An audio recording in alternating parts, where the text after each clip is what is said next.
யுத்த காலத்தில் தமிழ் மக்களது பெரும்பாலான காணிகள் முன்னாள் நாடாளுமன்ற உறுப்பினர் இனிய பாரதியினாலும் முன்னாள் பிரதி அமைச்சர் கருணாவாலும் பலாத்காரமாக கையகப்படுத்தப்பட்டதாக மக்கள் விடுதலை முன்னணி குற்றம் சாட்டியுள்ளது.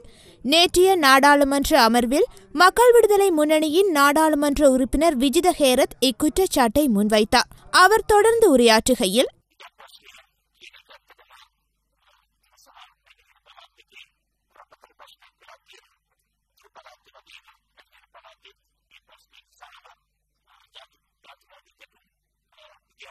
கடந்த 30 வருட கால யுத்தத்தால் வடக்கில் தமிழ் மக்கள் அதிகம் பாதிக்கப்பட்டனர். இன்று யுத்தம் முடிவடைந்த நிலையில் அவர்கள் பூர்வீகமாக வாழ்ந்த இடங்களில் வேறு குடும்பங்கள் வாழ்கின்றன. எனவே இப்பிரச்சினைக்கு தீர்வு காணப்பட வேண்டும். கிழக்கின் பிரச்சினை தமிழ் முஸ்லிம் மக்கள் மத்தியில் விரிசலை ஏற்படுத்தும் நிலையில் உள்ளது.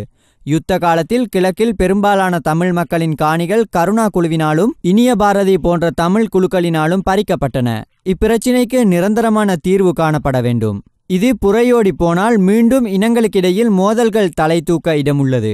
யுத்தம் முடிந்த பின்னர் கடந்த ஆட்சியாளர்கள் தெற்கிலிருந்து சிங்கள மக்களை கொண்டு வந்து வடக்கின் போகஸ்வெல பகுதியில் குடியேற்றினர்.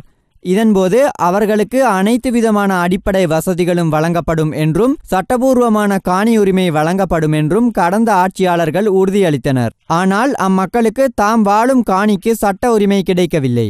இதேபோன்று கொக்குளாய், நாவட்குழி போன்ற பிரதேசங்களிலும் 40 வருடங்களுக்கு மேலாக சிங்கள மக்கள் வாழ்ந்து வருகின்றனர். அவர்களுக்கும் இன்று வரை தமது காணிகளுக்கு சட்டபூர்வமான அந்தஸ்து கிடைக்கவில்லை. இவை தொடர்பில் அரசு அதிக கவனம் செலுத்தி தீர்வுகளை காண வேண்டும். இல்லாவிட்டால் நாட்டில் மீண்டும் இனங்களுக்கிடையே முரண்பாடுகள் தலை தூக்கும்.